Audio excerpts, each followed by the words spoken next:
के बाद महाराष्ट्र में एटीएस का ताबड़तोड़ एक्शन। महाराष्ट्र एटीएस ने कुछ लोगों को हिरासत में लिया है।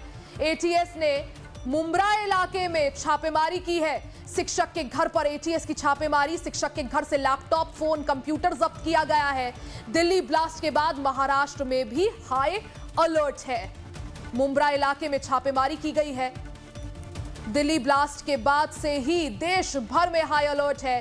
कई जगहों पर एटीएस ने छापा मारा है। गुजरात, यूपी, हरियाणा, जम्मू कश्मीर में छापे मारे गए। कुल मिलाकर 15 संदिग्धों की गिरफ्तारी हुई है। अब महाराष्ट्र में भी एटीएस का एक्शन तेज हो गया है। महाराष्ट्र एटीएस ने कुछ लोगों को हिरासत में लिया है।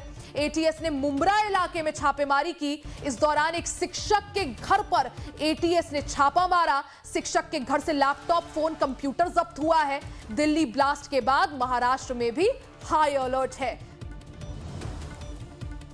सरिता शर्मा हमारी सहयोगी अपडेट के साथ जुड़ गई है। सरिता, जिस तरह से राजधानी दिल्ली को दहलाने की कोशिश की गई थी, देश भर में हाई अलर्ट है। कई राज्यों में एटीएस की बड़ी कार्रवाई चल रही है। महाराष्ट्र के मुंब्रा इलाके में एटीएस ने छापा मारा। किस संबंध में छापेमारी हुई है और शिक्षक के घर से क्या कुछ बरामद?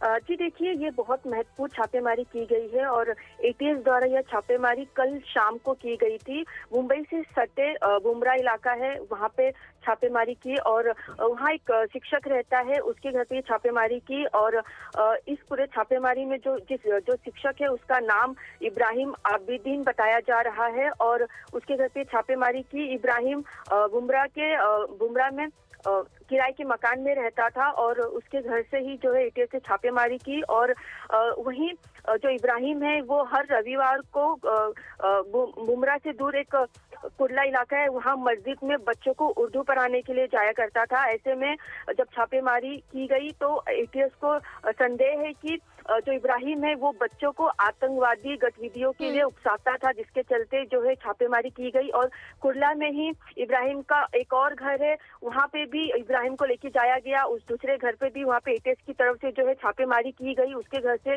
कई सारे इलेक्ट्रॉनिक जो सामान है वो बरामद किए गए, लैपटॉप, फोन, कंप्यूटर। उसे जो है एटीएस अभी जांच करेगी और आगे की कार्यवाही करेगी। फिलहाल एटीएस की जो कार्रवाई है, छापेमारी, वो की जा रही है।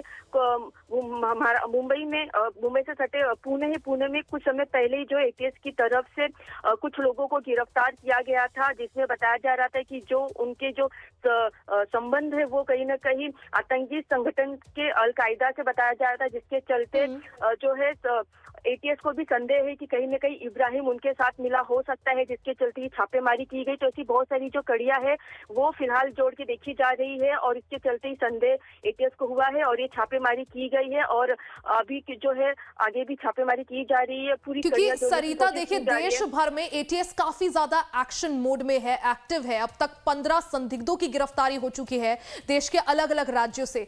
ये महाराष्ट्र से भी कुछ लोग गिरफ्तार हुए हैं, हिरासत में लिए गए हैं।